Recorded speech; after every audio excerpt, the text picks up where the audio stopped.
He was the most feared Mafia boss in New York, until the night he stopped his car and saw his ex-wife standing in the rain, holding their twins he never knew existed. Now every bullet, every secret, every sin he buried is coming back for them. When love meets vengeance, no one walks away clean. Before we dive into this dark and emotional Mafia story, tell me in the comments, where are you watching from and what time is it right now where you are? The night was a battlefield between thunder and silence. Rain fell in sheets so heavy it blurred the skyline into streaks of neon and smoke. Inside the armored Maybach, Cale Vincenzo sat motionless, a black silhouette framed by the low amber light of the dashboard. His men murmured over comms about a shipment in the Bronx, about numbers, about control, but none of it reached him. His mind was elsewhere, buried 4 years deep in a memory he could never kill. Then he saw her.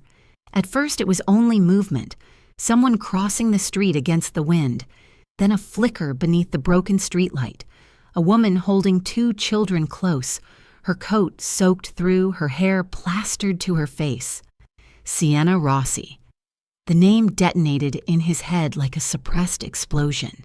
He blinked, but the vision didn't vanish. She was real, smaller than he remembered, thinner, her shoulders trembling as she tried to shield the kids from the downpour.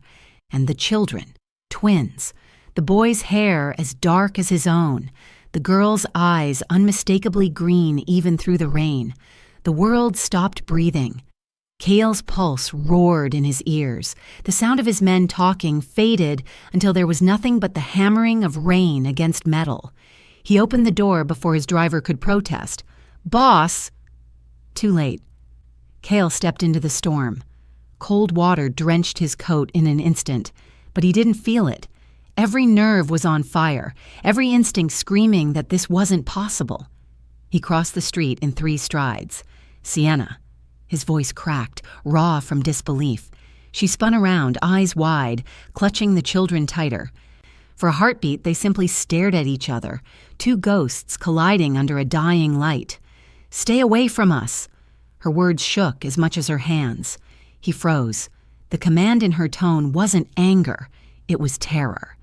Before he could answer, a sharp whistle split the air. Glass shattered. The storefront beside them exploded into shards. Kyle's reflexes took over, years of surviving ambushes boiling down to a single motion. He lunged, wrapping his arms around Sienna and the twins, driving them toward the cover of a recessed doorway. "Down!" he barked. The children cried. Bullets tore through the rain. His guards were already moving, shouting into radios, returning fire from behind the Maybach. Muzzle flashes flared like lightning in miniature. Cale pressed Sienna against the wall, his body shielding hers. He could smell her shampoo beneath the rain and cordite, jasmine and memory. It tore through him worse than the gunfire. "Who's shooting?" one of his men yelled. "Find them!" Cale's voice was pure command. More shots. A scream, then silence. For a long moment, only the rain spoke. Cale slowly lifted his head, scanning the street. No movement, no muzzle flash. The enemy had vanished as quickly as they appeared. One of his guards stumbled out from behind the car and dropped to his knees beside another body on the pavement. "He's gone, boss." Cale clenched his jaw. He recognized the fallen man, Luca, one of the few he trusted. Rage crawled up his spine, cold and methodical. Sienna's voice trembled behind him. Is it over?" He turned. Her hair clung to her face, eyes wide and glimmering with confusion and fear. The twins were silent now, staring at him. One pair of green eyes, one pair of steel gray. Kyle's throat closed. "I don't know," he admitted. In that instant, a black SUV screeched around the corner, tires slicing through puddles. Kyle's hand went for his weapon, but the vehicle didn't slow. It tore past them and disappeared into the darkness. He looked down at Sienna again. "You shouldn't be here." She swallowed hard. "Neither should you." Somewhere above them, thunder rolled like an omen. Cale stared at the empty street. at the glass glittering like tears in the gutter. Someone had planned this. Someone knew exactly where she'd be tonight. He touched his earpiece. "Lock the perimeter," he ordered quietly. "Nobody leaves. I want answers." Then he looked back at Sienna, at the woman he'd once left to save, now standing before him with proof of everything he'd lost. "This isn't over," he said. The lightning flashed again, revealing the dead guard's body at his feet. A crimson trail snaked through the water toward the curb. Kyle's eyes hardened. Whoever had sent those bullets hadn't aimed for him. They'd aimed for her. As Kyle's men drag the body away, he notices something glinting on the corpse's jacket, a tiny metal emblem shaped like a lion, but not his own family's crest. Someone had marked the kill. Cale lifts it between his fingers, the rain washing blood across his knuckles. They found her on purpose, and for the first time in years, the ghost feels fear. Not for himself, but for the woman and children fate just threw back into his world. They moved like shadows into a fortress the city didn't know existed, a rectangular slab of glass and concrete sunk behind an alley of warehouses, its entrance unremarkable until the steel gate swallowed them and the world outside died away. Inside, the safe house breathed controlled air and the hum of generators. Light was measured. Sound was kept to a surgical whisper. Everything in the place had been designed to be invisible and lethal when needed. Kyle watched Sienna from the doorway as his men ushered them in, two exhausted children bundled in a blanket, a woman whose edges were sharper than he remembered. She carried herself like a wound, raw, guarded, and impossible to touch. The guest room they gave the twins was small and immediately warm with a borrowed domesticity. 2 tiny beds, a faded plush lion toy on one pillow, a nightlight that threw a steady cone of gold into the dark. The children slept almost immediately, surrendered to innocent exhaustion. Leo's breath was shallow and even. Luna curled toward the center of the bed as if instinct knew safety's shape. Sienna did not sleep. She stood in the narrow corridor and let the rain from the city, still in her hair, still on her coat, drip slowly onto the polished floor. Her face was a map of lines that had not been there 4 years ago. He took in the small, terrible details, the hollows beneath her eyes, the way her fingers pressed into the fabric of her sleeve until the knuckles shone white. She looked older than 33. She looked like someone who had been living on the edge of a blade. "You could have told me," she said quietly, not turning. The words were a weapon, ample, blunt, not asking for anything. "I tried." Cale's voice was calm by design, low enough to keep the men from skewing into the room with questions. Calm had always been an instrument he could wield. Tonight, it felt like a fragile lie. "I left because staying would have meant you died." "You left," she corrected, not looking at him. "You abandoned me. You vanished. You took everything." "No." He closed the distance between them with 3 long strides. He didn't touch her. He could not after everything, but his presence occupied the space like a held breath. "I left so you could live. You made a choice." Her voice was iron now. "You chose your war over my safety, over ours." He wanted to argue, wanted to show her every ledger, every plan, every threat that had stalked him in the years he thought himself smarter than fate. Instead, he watched her profile, the small trembling of her chin, and knew that no ledger could reconcile the hollow he had left inside her. She had fed 2 children on the scraps he'd forced upon her with his absence, and the truth of that scraped at him with every step he took. The safe house smelled faintly of antiseptic and lemon oil. Screens showed blank white noise until Kyle's lieutenants keyed in new feeds. He ordered a lockdown without grand gestures. Doors sealed softly, cameras rerouted, the entrance buried beneath a gravel-layered road that would give no traction to anyone who didn't know its pattern. Only his inner circle needed to know the location. Everything else in the compound existed to be a coffin of comfort. Sienna scoffed at the luxury, at the cold perfection of the place.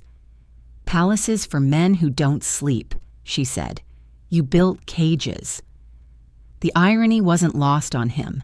The safe house had been built to keep a king alive, but kings made cages for others out of the same hands that forged their crowns. He'd spent years cultivating the kind of power that bent neighborhoods to his will. He'd also become the kind of man who believed bodies could be kept safe by ledgers and muscle. She had the right to hate him for that. He let the silence between them sit heavy and then directed his attention to the children, watching them. Luna's small hand curled around the blanket's edge, Leo's eyelashes fanning like the wings of a moth, awakened a primitive tenderness in him that the world's cruelties had never entirely sterilized. These were the two truths that mattered in a way boardrooms and vendettas never could. They were living proofs of a life he'd once promised would be spared. It was then that the weight of the lie he'd carried for 4 years rolled over him like a wave. He had told himself the absence would be a shield, that if he vanished, if he became rumor in a coffin with no corpse, the weapons would stop looking for Sienna. He had been wrong. The night's attack proved it. Sienna watched him watch the children, and something like pity flickered across her face, brief and dangerous. "You spared me a body and gave me a lifetime of questions," she said. "You left 2 tiny people to be raised without a name for the man who is their father. Do you know what that does to someone?" His mouth went dry. He had rehearsed 1,000 defenses in the silence of hotel rooms and private jets, but none of them had an answer for the way his son's small hand curled unwillingly around his mother's fingers when a car door slammed outside. None prepared him for Luna's innocent tendency to search faces as if pulled by a thread she didn't know how to name. He had deducted threats, strategies, alliances. He had not been able to deduce the geometry of absence in a child's life. "We stay," he said finally, "until I know who marked you tonight." "Marked," she repeated, as if tasting a bitter fruit. She turned to face him then, sudden, exposed. Her eyes were the green he remembered in fragments of the past. "You made me a target, Kyle. Or someone did." "Both," he answered. He could not explain the complexity of enemies and the stubbornness of traitors with words that would soothe her. He could only act. His lieutenants moved through the safe house with controlled purpose, repositioning cameras and tightening the perimeter. Their murmurs were professional, a liturgy of contingency. A man named Marco, his oldest and most trusted soldier, took a post by the balcony with the kind of silent alertness that had kept Cale alive through more than one ambush. He nodded to Cale without speaking. They understood each other in the small, almost brutal gestures men like them used when intimacy was impractical. Sienna drifted toward the kitchen and without ceremony poured herself a cup of coffee. It trembled in her fingers, and she held the cup with both hands like a talisman. Comfort was a small thing to her now, maybe the only thing in the room that wasn't a weapon. She let the coffee heat her palms and then turned, facing him with a fierceness that was not unlike grief. "Tell me everything," she said. He started to. He told her the bare history, enough for her to understand what she already suspected.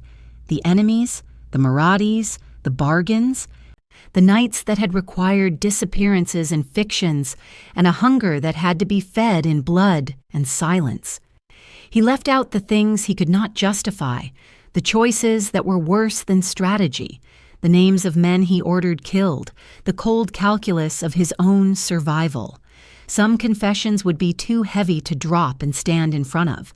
As he spoke, Sienna listened with the surgeon's scrutiny of someone who had stitched wounds and moved on. Her jaw tightened as his tale unfolded, shutters closing in her expression. But she asked no questions that would make his admission easier to give. Instead, she watched him for honesty in the way she watched the twins for sleep, for small inhalations that betrayed nothing and everything at once. In the background, the house hummed. A refrigerator, a distant rain muffled by concrete, the quiet click of boots on tile. The generators cycled and then settled. Everything had been planned down to the seconds, and yet planning could not erase the human panic that had settled in the corners of the room. Then, in the lull between his words and whatever fragile truce they were building, a soft footfall sounded near the entryway. Just outside earshot, Cale's head snapped up.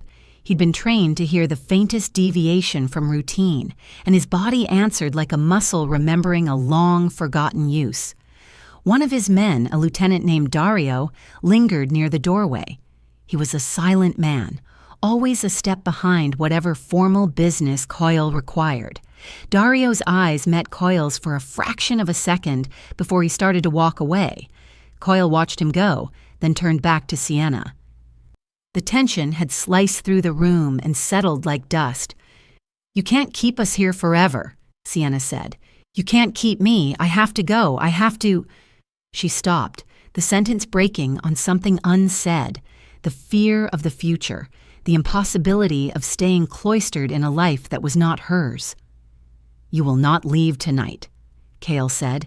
He did not ask, he stated. The room folded around that sentence like a trapdoor.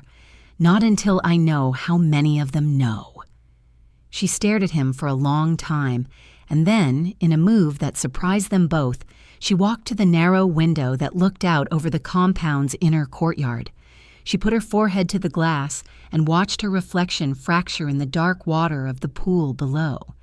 For a moment she seemed very small and fragile. Then she straightened. Cale's men retreated to their posts. Locks clicked. Cameras carved the compound into a sphere of watchful eyes. Outside, the city continued its indifferent roar. Inside, the safe house's calm felt brittle. Sienna's hand drifted to the pocket of her coat and came out holding a damp ribbon where threads had already been pulled loose. The last remnant of a toy's bow, perhaps, or a scrap of a child's sweater.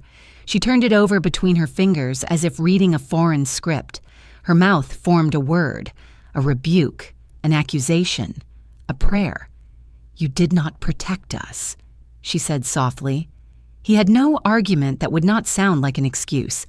Then, as if summoned by the thought, one of the lieutenants walked past the kitchen doorway and, without looking at them, muttered under his breath, low and careless as if to himself, but audible in the hush. "They found her once," the man said.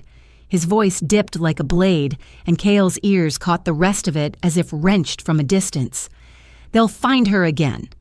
Sienna froze, the ribbon falling from her hand.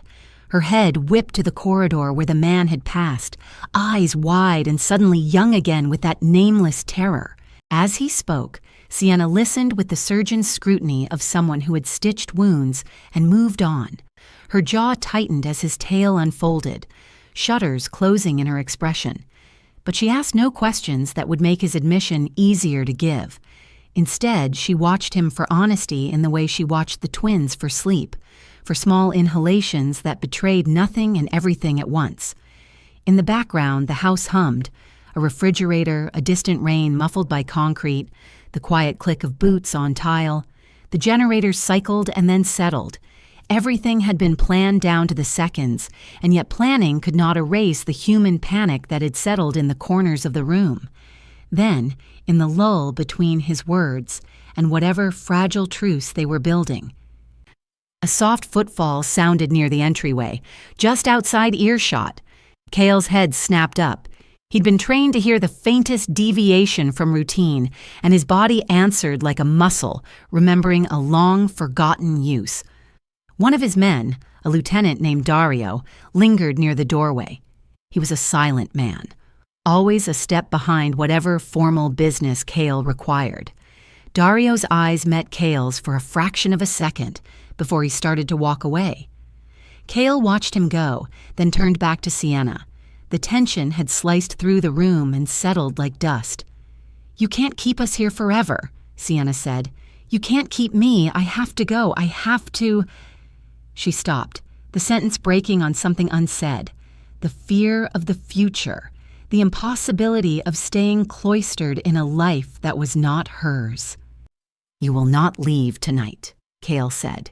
He did not ask, he stated. The room folded around that sentence like a trapdoor. "Not until I know how many of them know." She stared at him for a long time, and then, in a move that surprised them both, she walked to the narrow window that looked out over the compound's inner courtyard. She put her forehead to the glass and watched her reflection fracture in the dark water of the pool below.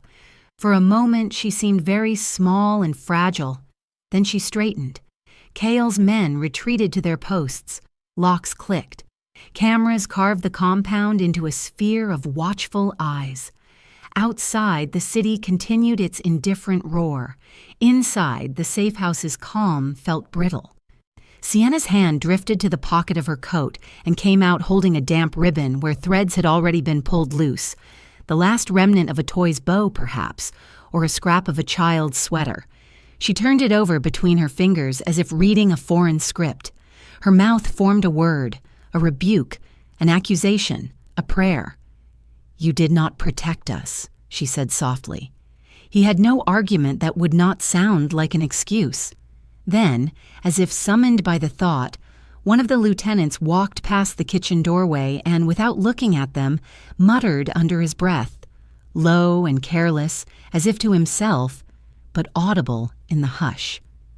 "They found her once," the man said. His voice dipped like a blade, and Kyle's ears caught the rest of it as if wrenched from a distance. "They'll find her again." Sienna froze, the ribbon falling from her hand.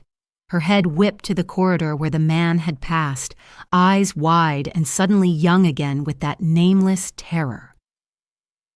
Voice 3. Cale's blood cooled in his veins. He had felt danger tonight, but the word "again" made something inside him cleave from calculation into fury. They were not ghosts of the past. Someone had been hunting her for years, and now that someone had recalibrated.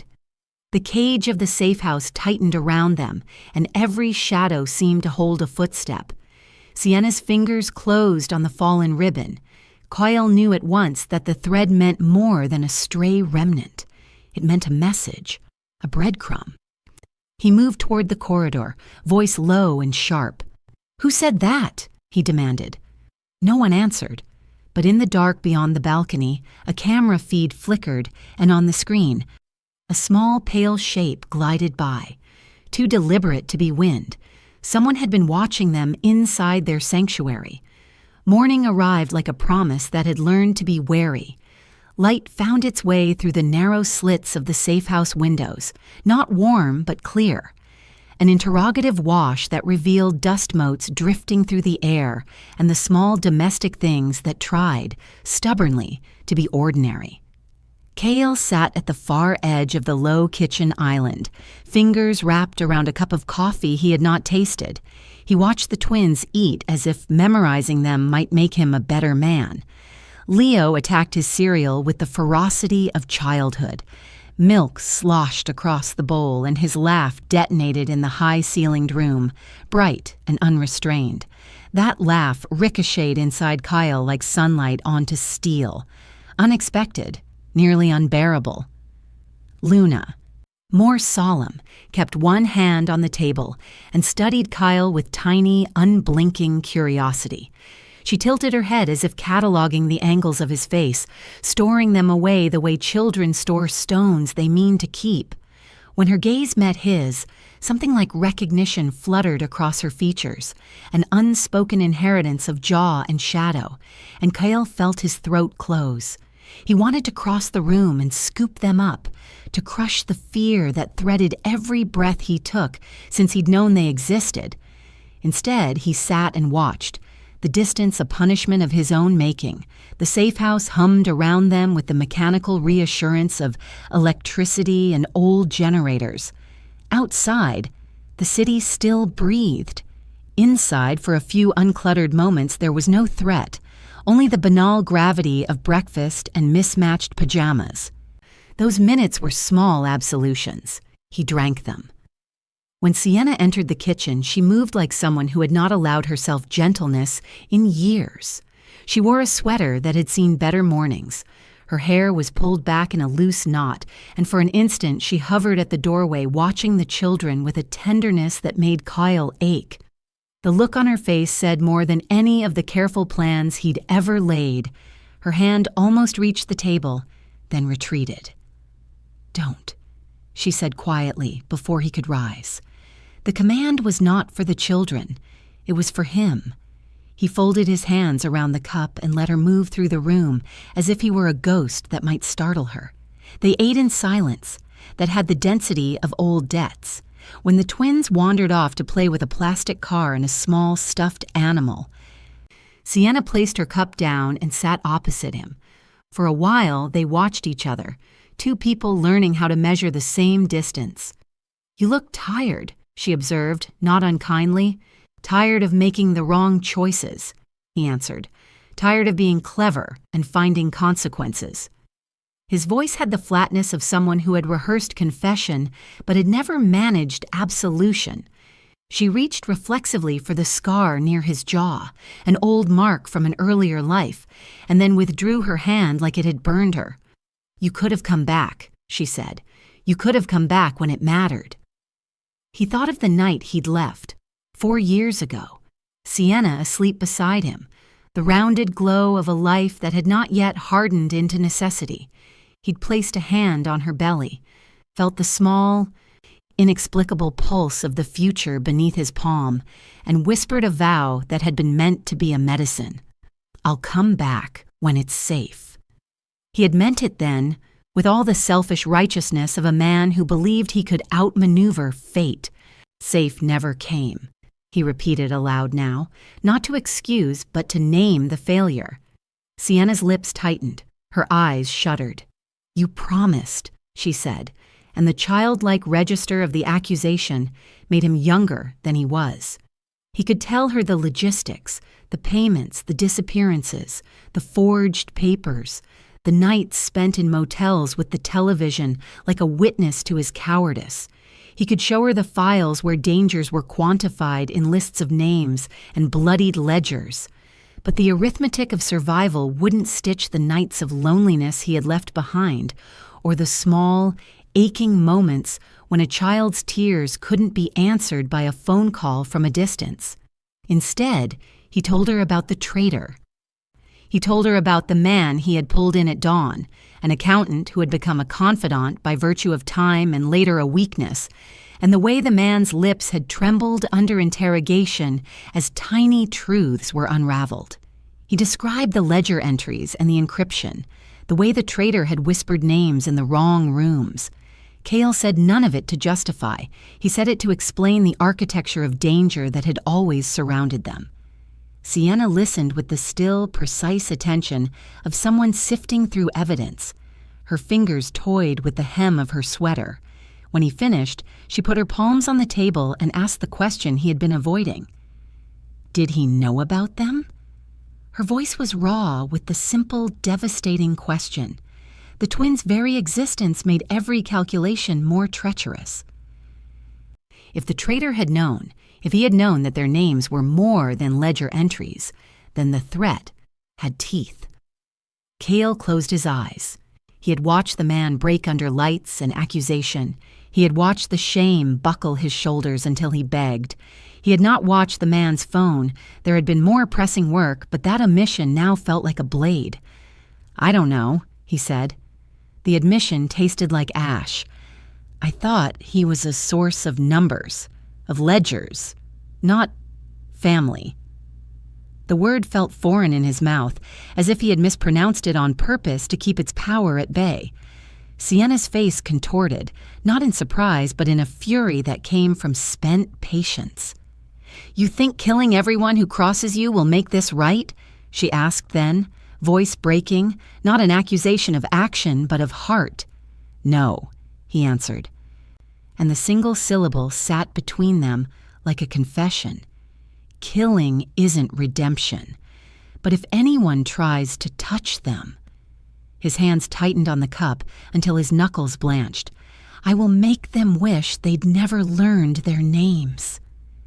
They were interrupted by the low buzz of the secure line on Kyle's belt. He had avoided the device for a day, letting the silence be a small prize.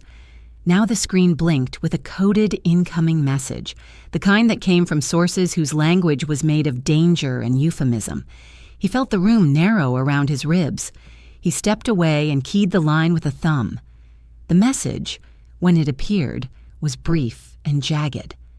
Tractor speaks. Harvest knows. It meant nothing to anyone who hadn't learned to read their world in metaphors. He scrolled quickly for the rest and found it. Traitor knows about the twins. Each word landed like a bell toll. For a moment, Cale stood very still, the coffee cooling in his hands. A million small things rearranged themselves in his head.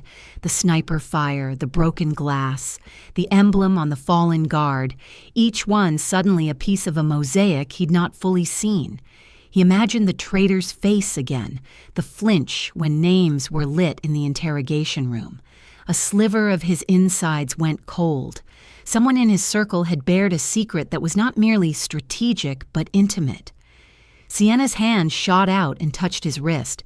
It was a tiny, desperate contact, the kind that tried to anchor two people in a churning sea. "Tell me," she demanded. "Tell me everything. Who is he? What did he say?" He told her what he could, the man's name, the ledger entries that had been suspicious, the particular way the traitor had used coded transactions to send messages but had left an ugly mistake in the files now being combed. Sienna took it in with the light of someone cataloging evidence for a later, more devastating reckoning. Her eyes went to the twins' door, then to the window, then back to him. Fear had sharpened into strategy in her face. "Lock the nursery," she said, surprising him with the command. "I will not have them moved until we know who else has the maps." She sounded almost like his consigliere, the roles flipped into practicality. Kyle gave the order, and men moved with the efficient choreography of those who had rehearsed crisis into muscle memory. Locks slid, bolts engaged, a small army reduced for a moment to the mechanics of protection.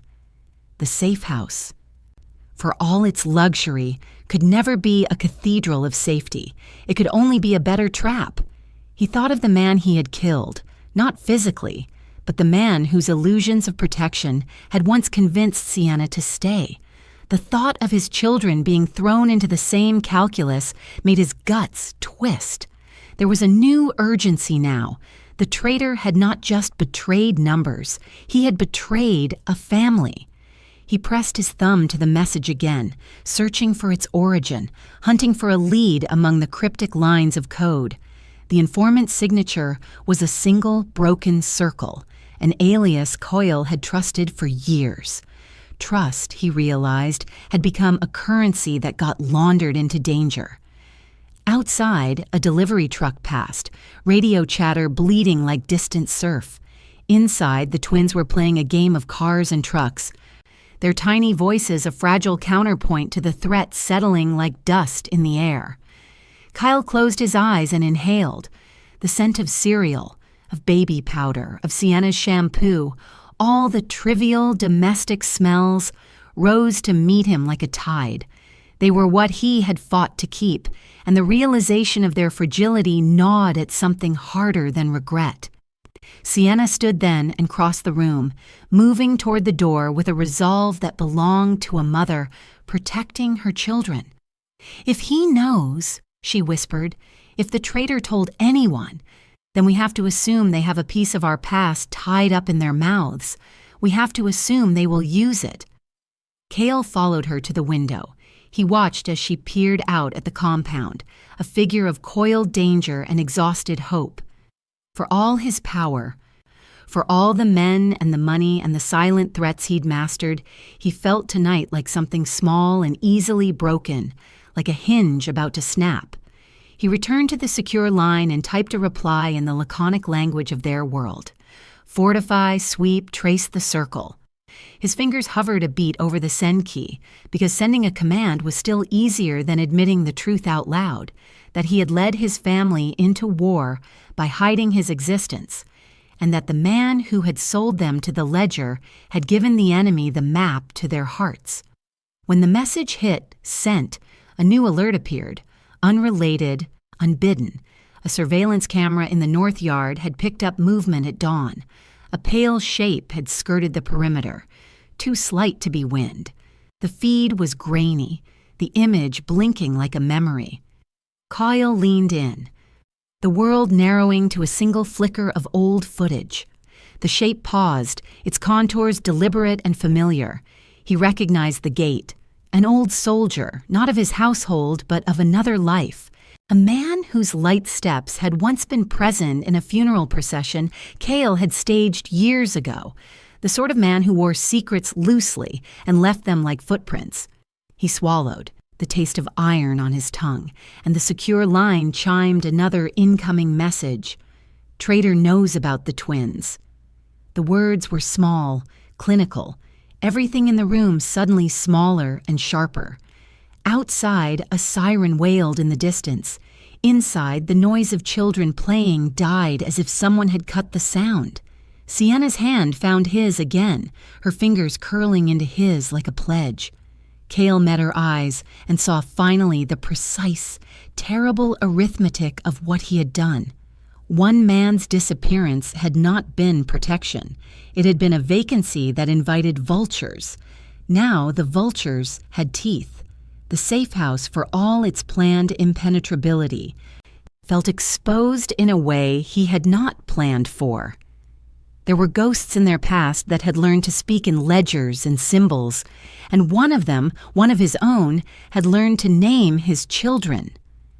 Coyle scrolled the message again, feeling the letters like a wound. He tapped the informant's alias, sending back a single cold instruction. Find him. Burn his files. Bring him to me. He set the phone down and reached for the twins' bedroom door. As his hand closed on the knob, his lieutenant's voice crackled in his ear. Boss, there's been movement on the east access. A vehicle just left the alley. License plates scrubbed. Multiple signatures. Cale paused. The knob was cold beneath his palm. He realized with the slow, crushing clarity of a man who had finally seen the whole chessboard that the traitor had not merely known, they'd given their map to someone who understood how to read it. Morning burned pale against the skyline, the kind of light that made everything look fragile. Glass towers, raindrops, people pretending they weren't afraid. Inside the safe house, silence hung like a verdict. The twins' laughter had faded into naptime quiet. Every sound, the hum of the generator, the soft shuffle of boots in the hallway, felt sharper than it should.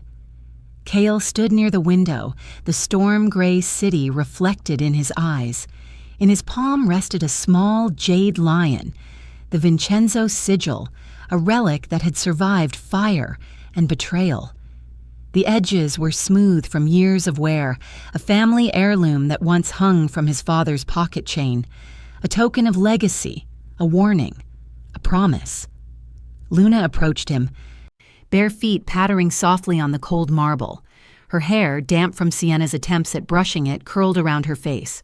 She didn't speak, just looked up at him with the cautious curiosity of a child studying a stranger she somehow knew. Kyle knelt, the lion glinting faintly between his fingers. "This," he said quietly, "is for you." She blinked at it, then at him. "Is it a toy?" He almost smiled. Almost. "No, little one, it's protection." He pressed the charm into her small hand. "It's been in my family a long time. The lion guards what matters most." Her tiny fingers closed around it, tracing the ridges of carved jade. "It's pretty," she whispered. Cale's throat tightened. "Keep it close, always." Behind him, a voice cut through the fragile warmth. "Don't you dare!" Sienna stood at the doorway, arms crossed, her expression hard as the marble beneath their feet. The soft light caught the faint bruise along her jaw, a shadow from the chaos of the night they'd reunited. Her voice was low, steady, and trembling with fury. "Don't drag them into your world, Kyle." He turned slowly. "They're already in it." Her breath hitched. No, you put them in it. You think that little trinket means protection? That lion doesn't guard, it devours. It's the mark of everything that destroyed us. Kyle said nothing. He let her words hit, each one striking with precision. You built your empire out of fear, she continued, out of blood, and now you're trying to brand your daughter with it. You don't see it, do you? You can't give her a symbol of your curse and call it love. He met her gaze, unflinching. You think I don't know what I've done? That I don't know what this world costs? He took a step closer, his voice dropping. That lion saved my father. It saved me. Maybe it will save her too, because the people after us don't care if she's innocent, only that she's mine. Sienna's eyes glistened, but her anger burned through the tears. Then maybe she shouldn't be yours. The air between them cracked, old pain given new teeth. Before Kale could speak, the door opened behind them. Marco, his consigliere, stepped inside. His face was grave, his tailored suit soaked with rain despite the short walk from the outer perimeter. A man like Marco didn't show emotion unless it was dire. He set a black folder on the counter and looked at Kyle with eyes that carried bad news. They confessed, he said quietly. Kale straightened. Who? The sniper. We caught the spotter 2 blocks east. He talked. Marco opened the folder. Inside were surveillance stills, faces caught mid-motion, a rifle case, a license plate. He's not freelance. He's Marathi. The name hit like a gunshot in a silent room. Kyle's jaw flexed. Marathi. Sienna frowned, glancing between them. Who are they? Kale's voice darkened. The ones who started the first war, the ones I thought I buried. Marco's tone dropped lower. You didn't bury them, Kyle. You fed them. Every time you cut off one head, 2 more grew. And now, he hesitated. They know about her. Kale turned sharply, eyes narrowing. Sienna? Marco nodded grimly. They've known for years. Your vanishing act didn't protect her. It exposed her. They thought you were still alive, just hiding her. The Marathis sent men to watch.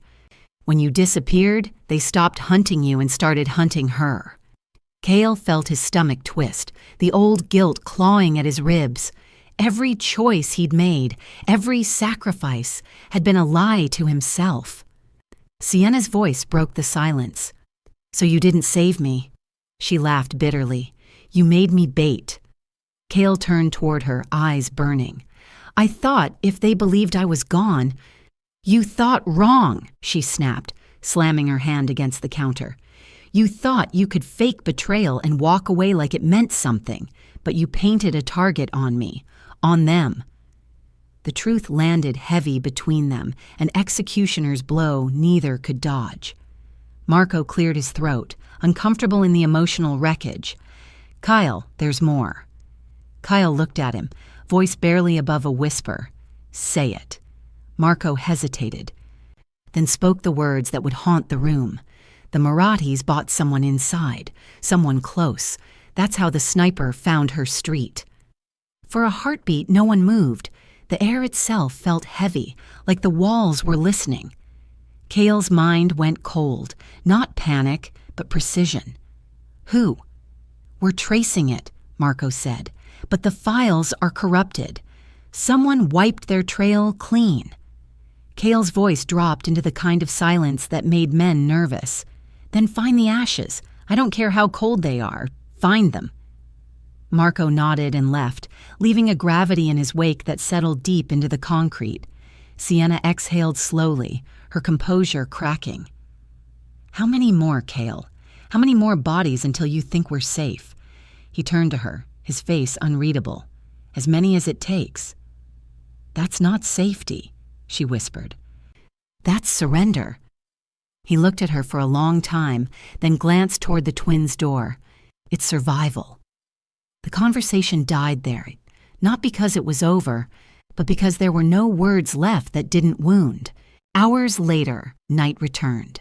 The safe house's walls glowed faintly with security lights, the hum of electricity a steady reassurance. The twins slept in the next room, Luna's hand curled around the jade lion.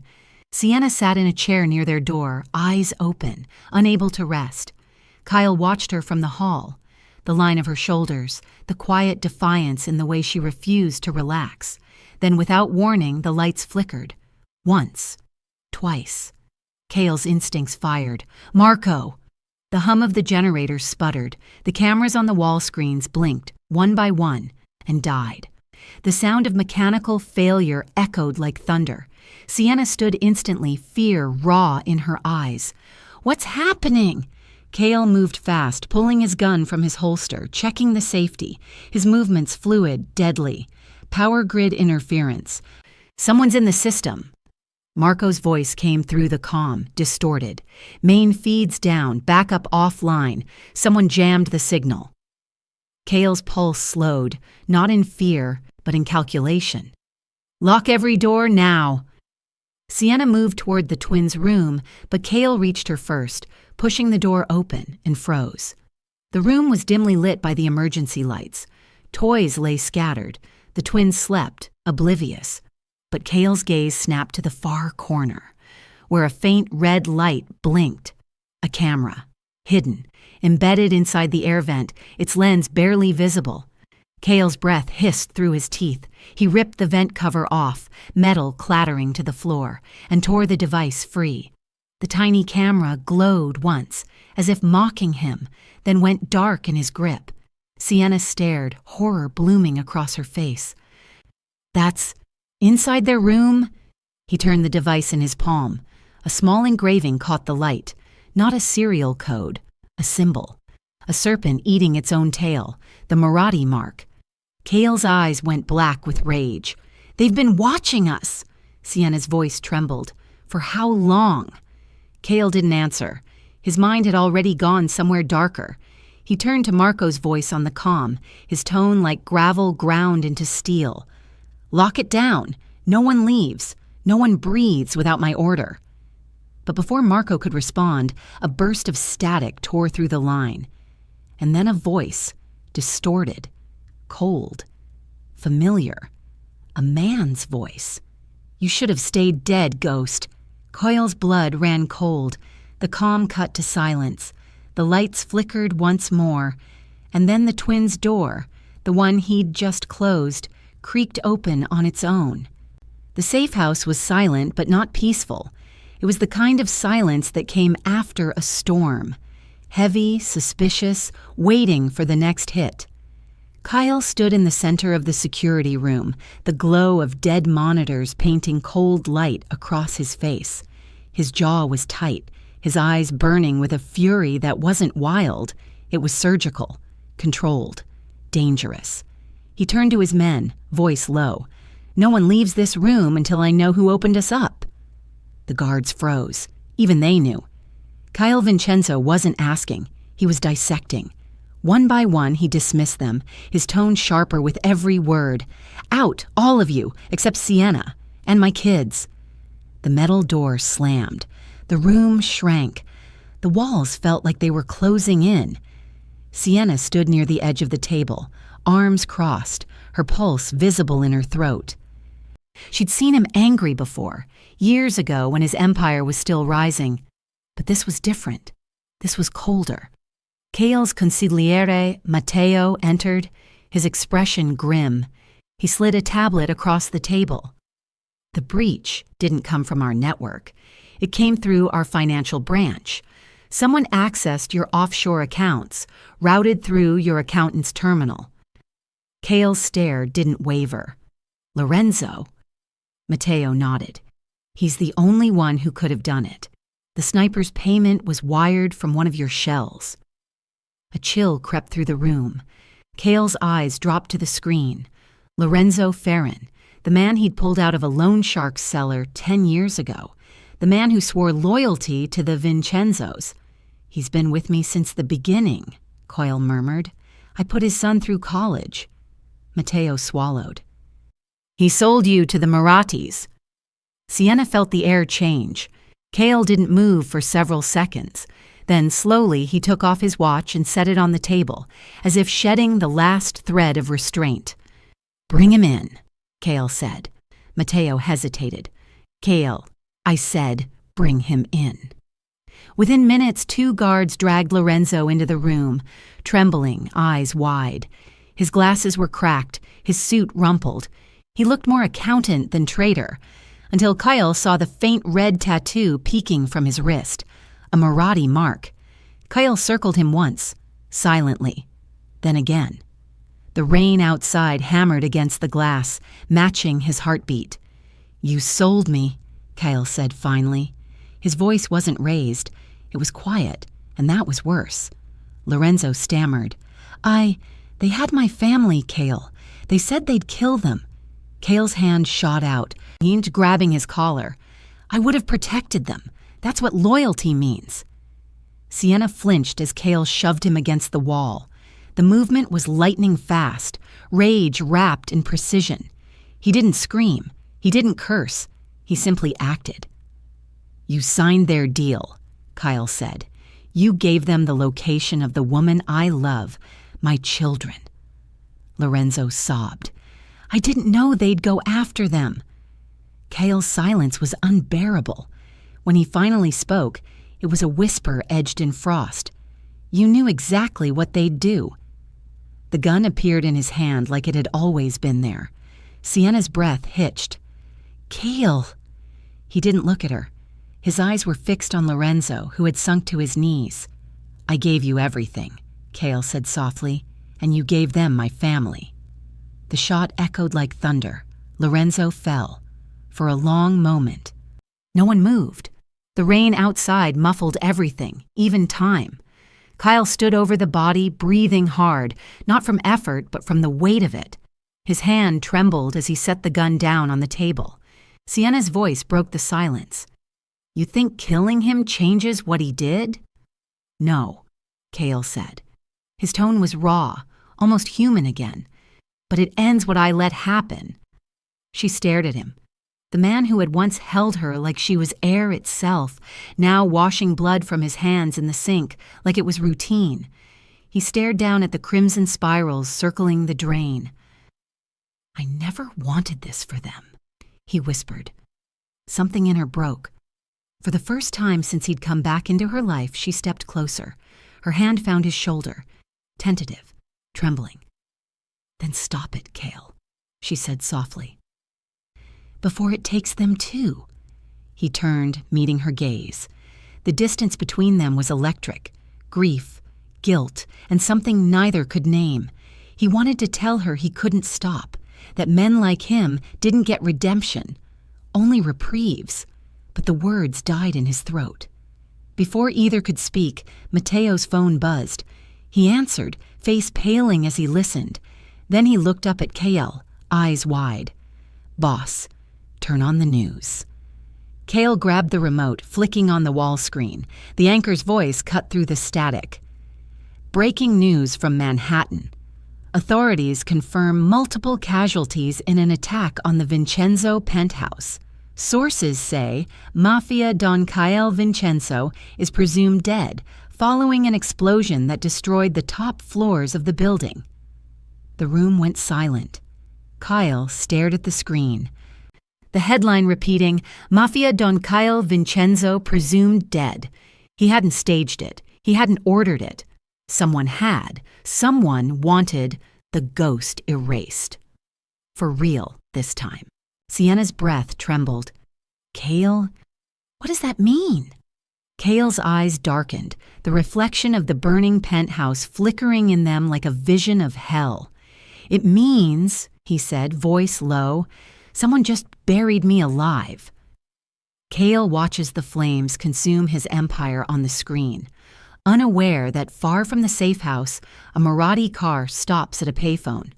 A man's voice hisses through the receiver. Phase 1 complete, the ghost believes he's dead. Now find the twins. Rain fell again, as if the city itself were weeping for a ghost. Black umbrellas lined the marble steps of St. Dominic's Cathedral, a forest of silent shadows. Men in $1,000 suits whispered beneath them, trading condolences they didn't mean. The air smelled of lilies, incense, and lies. Inside, a closed casket sat beneath the golden crucifix, draped in a crimson cloth embroidered with the Vincenzo crest. V, like vengeance. Kyle Vincenzo, the ghost, was dead. At least that's what they believed. From the upper balcony, Cale watched his own funeral unfold through a sliver between the pillars. The shadows hid him, but the stormlight flickered across his face, sharp and hollow. His black coat clung to his frame, rain dripping down the edge of his jaw. Every instinct screamed to step out, to reveal himself, to remind them who he was. But power wasn't built on emotion.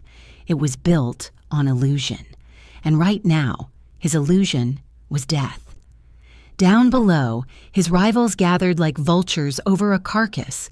Marathi lieutenants, Russian brokers, politicians with clean hands and dirty souls, each one pretending grief, while mentally carving up the empire he had built with blood and precision. Cale's consigliere, Matteo, played his part flawlessly, face grim, eyes empty, reading the eulogy in a voice that didn't shake. Kyle Vincenzo was a man of silence, of strength. His enemies feared him. His family loved him. Kyle's throat tightened at that last word. Family. In the third pew from the front sat Sienna. A dark veil hid her face, but he would have known her anywhere. The way she sat, proud, still, refusing to bow even in grief, was more Vincenzo than Rossi. Beside her, little Luna held a white rose. The petals trembled in her hand. Leo slept against her shoulder, unaware of the storm both outside and within. Kyle's heart clenched, seeing them there. Mourning a man who wasn't gone. A father who couldn't show his face was a punishment he hadn't earned but accepted. He stayed through the final prayer, through the choir's soft Latin echo, through the lowering of the empty coffin. Then, as the organ thundered and the crowd began to disperse, he slipped from the balcony and vanished into the rain. Night came heavy and cold. Sienna stood by the gravesite long after everyone had left. The marble stone bore his name, his birth year, and an empty dash after it, as if daring fate to fill it. She whispered into the wind, "You never let anyone win, Kyle, not even death." A voice behind her said, "You're right." She froze. Slowly, she turned. Cale stepped from the darkness like a ghost indeed, coat dripping, eyes blazing with exhaustion and relief. The faint glow from the streetlight carved shadows across his face, softening nothing. "Coyle," her voice trembled between disbelief and fury. "You shouldn't be here." "The world thinks I'm gone," he said quietly. "That's exactly where I need to be." Before she could speak, he pulled her gently beneath the overhang of the mausoleum, away from the rain, from the cameras, from the world. "I had to die," he said. "It's the only way to keep you safe now." She shook her head, eyes shining. "Safe? Do you even hear yourself? You think disappearing makes this better? Your men, your enemies, they'll come for what's left." His jaw tightened. "Then I'll come for them first." "This isn't about war anymore," she hissed. "This is about them." Her gaze flicked toward where their children slept in the car beyond the gates. "They deserve peace." Cale's silence said everything, the war inside him louder than any thunder. Finally, his voice softened. "Peace doesn't exist for people like me, but I can buy you time. That's what death gives me." He took her hand then, unexpected, unguarded. The contact froze both of them. For a heartbeat, she didn't pull away. The years between them collapsed into a single dangerous breath. "Just don't make promises you can't keep," she whispered. He almost smiled. "You're the only promise I ever meant." Lightning flashed, painting his face white against the night. The moment was fragile, too human for the ghosts they'd become. Then Matteo appeared at the gate, urgency in his step. "Boss," he called, voice low but urgent. "The Marathis are moving. They're taking your docks. Your name's already being erased from the streets." Cale's eyes hardened. Let them think they've won. He glanced back at Sienna. I'll take back what's mine, from the shadows. But she could see it. The tremor in his hand, the exhaustion behind his eyes. He was a man unraveling, even as he pretended to rise. She reached for him again, softer this time. Cale, if you keep fighting, you'll lose yourself. He looked at her for a long moment. I already did, the day I left you. The words hit her like a wound reopening. Before she could answer, he stepped back into the darkness, the rain swallowing him whole once more. Hours later, back at the safe house, Sienna tucked the twins into bed. The night was still, but her hands wouldn't stop shaking. Her phone buzzed. Unknown number, no name, no image, just a message. If you love your children, bring them to the pier at midnight, alone. Her blood ran cold. She looked toward the window. The storm had cleared, the moon cutting through the fog like a blade. And outside, in the distance, a single car engine idled, headlights off, waiting. Sienna clutched the phone to her chest. Oh, God, she whispered, because deep down she knew. Whoever sent that message wasn't bluffing. And this time, Cale's death might not be fake. Sienna stares into the darkness beyond the safe house gate as the clock strikes midnight, torn between obeying the message to save her children or trusting the man the world believes is already dead. The headlights flicker once. Someone is waiting. The harbor slept under a bruise-colored sky. Fog crawled over the water, swallowing the shapes of cranes and derelict boats. The only sound was the slow knock of waves against wood, steady, like a heartbeat that knew it was running out of time. Sienna's car rolled to a stop at the edge of Pier 49. The dashboard clock glowed, 11:59 p.m. She cut the engine and sat in the darkness, her fingers white on the steering wheel. In the back seat, Luna and Leo slept, their small breaths the only pure thing left in her world. The phone lay on her lap, the message still open. Bring them to the pier. Alone. She whispered, please don't let this be another trap. She stepped out into the night, the cold air knifing through her coat. Every instinct told her to turn back, but a mother's fear overruled logic. She followed the faint line of dock lamps toward the end of the pier, where the fog thickened into walls. Across the water, unseen, another car waited with its lights off. Inside, Cale Vincenzo watched through binoculars, breath fogging the glass. His shoulder was bandaged from a skirmish earlier that evening, but his grip on the pistol was steady. He'd known she would come. He'd also known whoever sent that message wanted exactly this, a reunion painted in crosshairs. Eyes everywhere, he told Matteo over comms. Nobody fires unless I say so. He opened the door and stepped into the mist. The rain had stopped, but the air carried the taste of metal, the promise of blood. Sienna reached the final platform. A single figure stood near the rail, facing the dark water. When he turned, the lamplight cut across a face she'd seen framed in old headlines, then in obituaries. Rico Marotti. His grin was small, confident, cruel. Mrs. Vincenzo, he said, voice smooth as oil. I was wondering how long it would take before love dragged you out of hiding. Her stomach twisted. You're supposed to be dead. Rico spread his arms. A charming myth, wasn't it? But death's never been loyal in our business. He took a step forward, eyes gleaming. Do you know what I admired most about Kyle? He believed he could bury sin. He thought leaving you would erase you from the board. Sienna's breath caught. He left to protect us. Rico laughed softly. No, he left because I made him. I leaked your address 3 years ago. I wanted him to run, to reveal what mattered most. He leaned in, voice like poison. You were bait. Behind the fog, a faint crunch of gravel, Kyle approaching, silent as a predator. He heard every word. A flash of light, sniper scope glinting from a stack of containers. Kyle moved first. Down, he roared. The first shot cracked the air, splintering a post inches from Sienna's head. She dove, covering the twins, heart hammering. Kale's men burst from the shadows, weapons drawn. The pier exploded into chaos, muzzle flashes strobing through fog, shouting, footsteps, the clang of shells hitting metal. Water erupted in plumes as bullets missed their marks. Kale sprinted forward, one arm pulling Sienna behind a crate, the other firing into the dark. "Stay with them!" he barked, blood already seeping through his shoulder bandage. "Kale, move!" He leaned out, firing twice.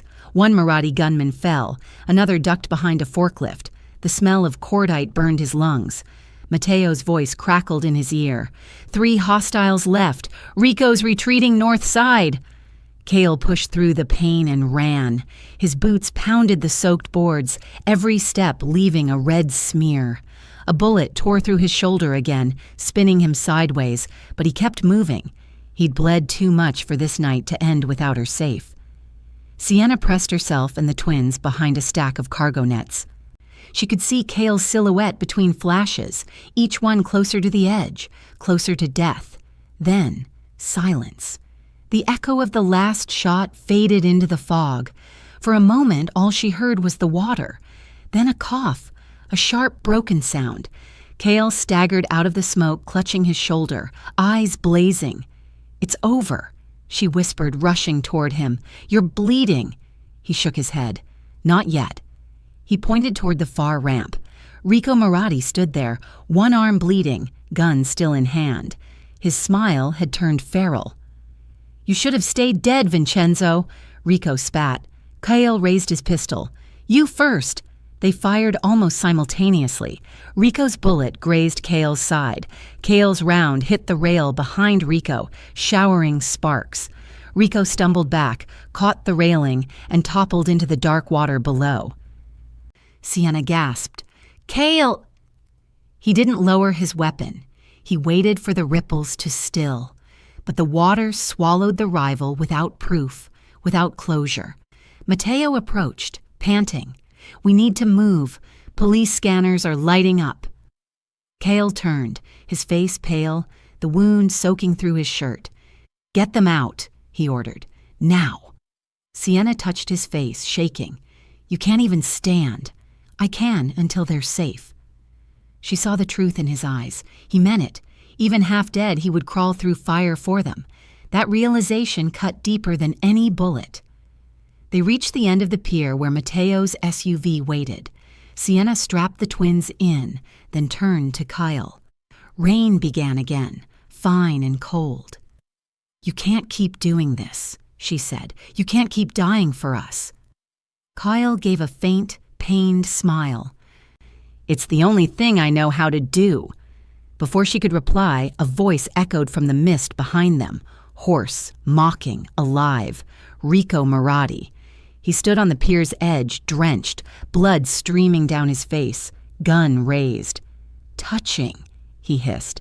"But before you ride off into your happy ending, Mrs. Vincenzo, let me gift you the truth." Kyle stepped forward, aiming again, but Rico's words struck faster than bullets. "You think he left you to keep you safe?" Rico's grin widened, teeth gleaming under the sodium light. "He left because he killed your brother." Sienna froze. "What?"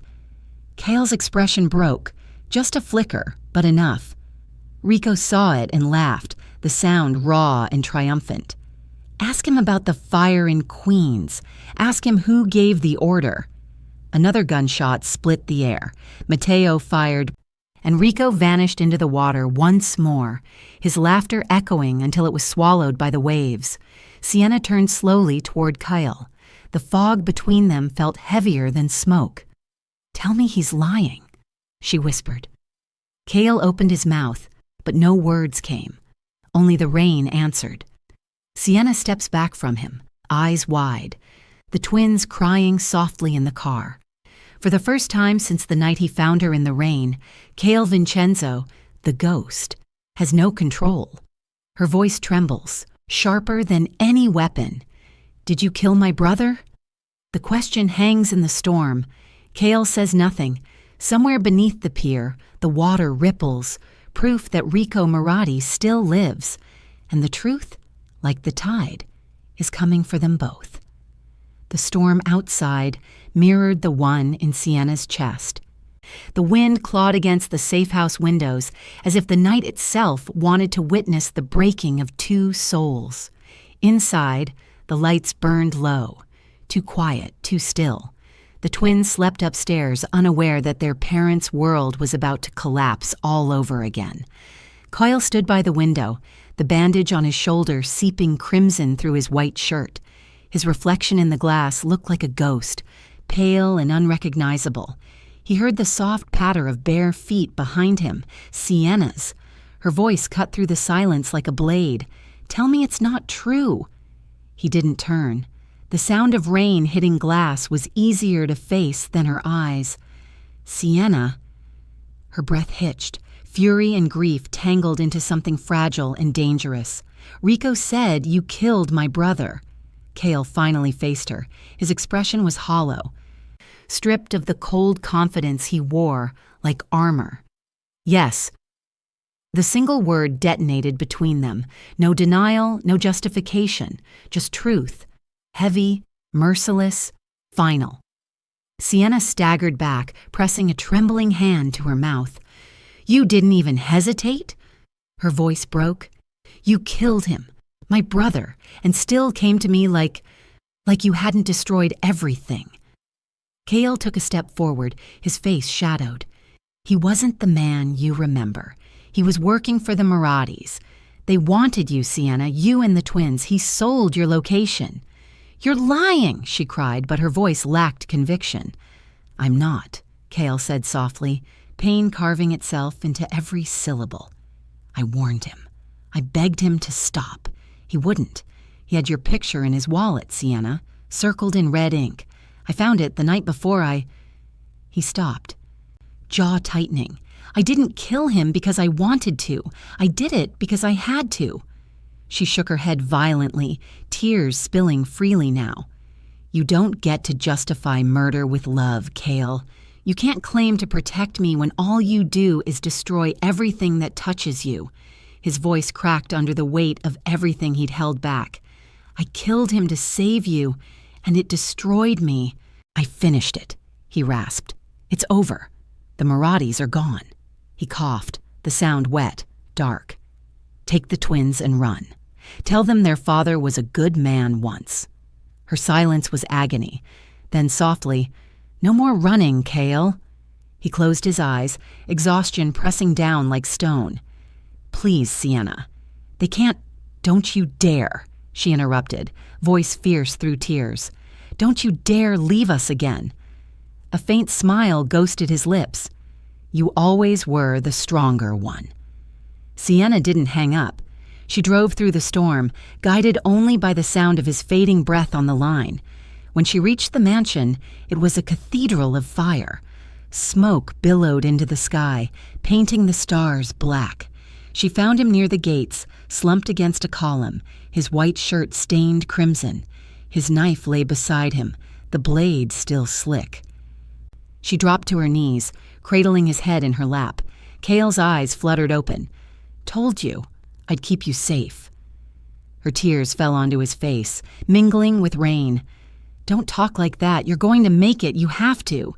He gave a faint, broken chuckle. "You still don't understand, Sienna. The ghost can't live in the light." She pressed her forehead to his, sobbing. "Then stay in the dark with me. Just don't leave."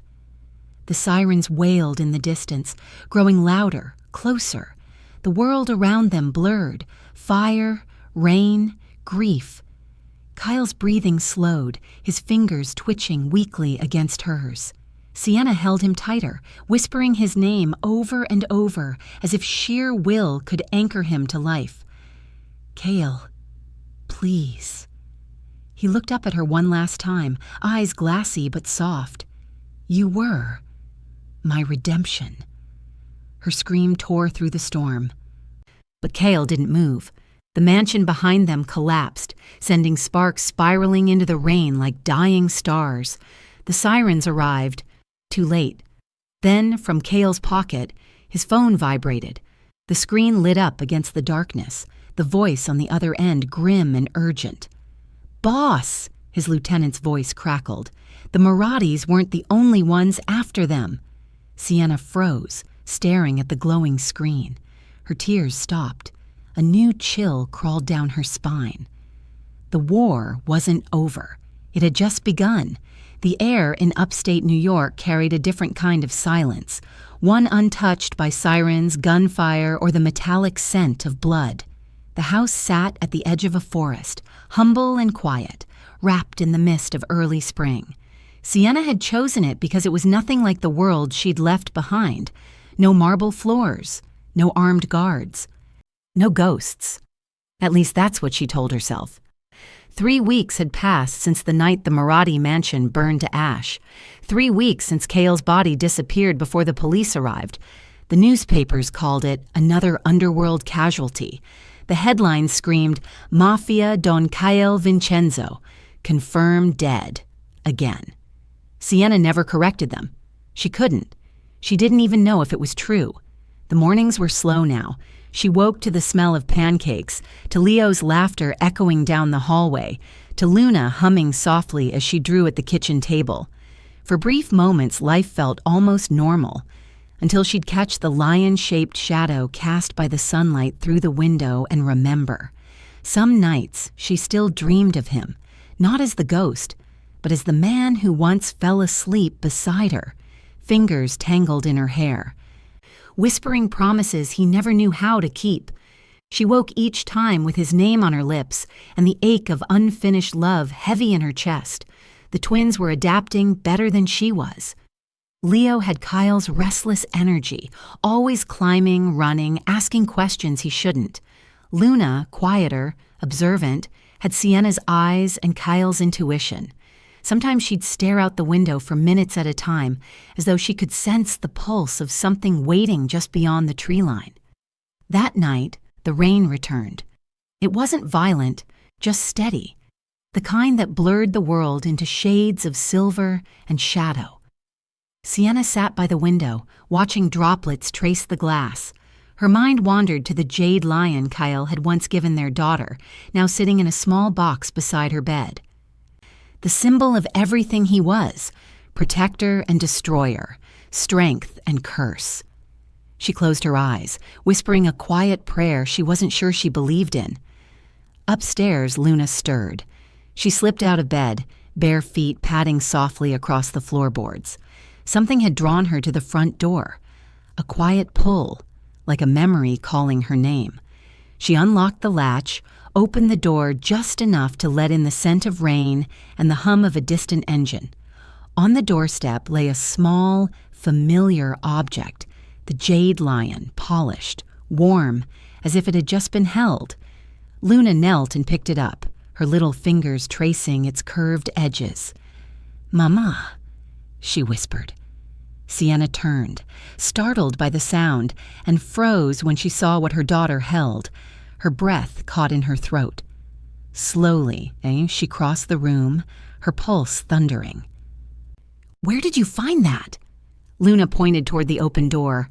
The rain blew gently inside, but there was no one there, just the long stretch of the empty road vanishing into darkness. Sienna's heart stopped. She stepped onto the porch, barefoot, the cold biting her skin. Her eyes scanned the tree line. For a moment, all she saw was rain and fog, and then, through the blur, a shape moved near the edge of the woods. Tall, still, watching. Her breath hitched. She didn't call his name, she didn't have to. The air between them carried something unspoken, an ache, a promise, a goodbye. The shadow didn't move closer, didn't speak. It lingered for a heartbeat longer, then turned and disappeared into the dark. A few seconds later, the low growl of an engine broke the silence. Headlights flared, then vanished down the narrow road leading out of town. Sienna stood there for a long time, the rain soaking her hair, her nightgown clinging to her skin. The jade lion felt heavy in her hand, heavier than gold, heavier than grief. Behind her, Luna and Leo appeared in the doorway, sleepy-eyed and curious. "Mama?" Leo asked.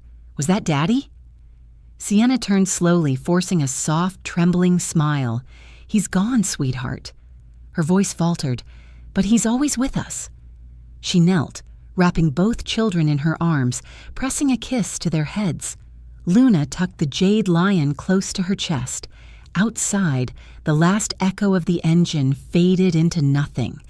When the rain finally stopped, the forest fell silent again, peaceful, almost forgiving. Sienna looked up at the stars breaking through the clouds. For the first time in years, she didn't feel hunted. She felt watched over.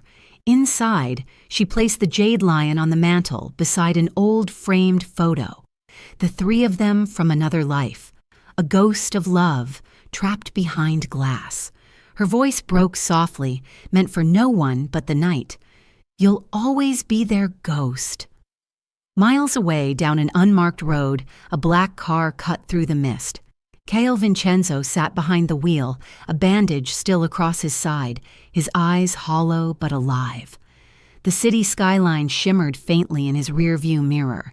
His empire now ashes, his name erased from every whisper of the underworld. He didn't look back, not once. For the first time, Caio wasn't the ghost, the Dawn, the executioner. He was simply a man, one who had finally traded vengeance for love and power for peace. He drove until the city lights vanished completely. The road stretched endlessly before him, a quiet, uncertain redemption. And as dawn began to rise over the horizon, his phone buzzed once on the passenger seat. An encrypted message flashed on the screen, unsigned, untraceable. We know you're alive, Vincenzo, and we're coming for what's ours. Caio's fingers tightened on the wheel. His reflection in the windshield was no longer that of a ghost, but of a man reborn, ready to fight for something worth saving. The engine roared. The tires bit into the wet asphalt. The ghost had vanished, but his war had not. The city forgot his name. But his blood lived on, fierce, defiant, and free.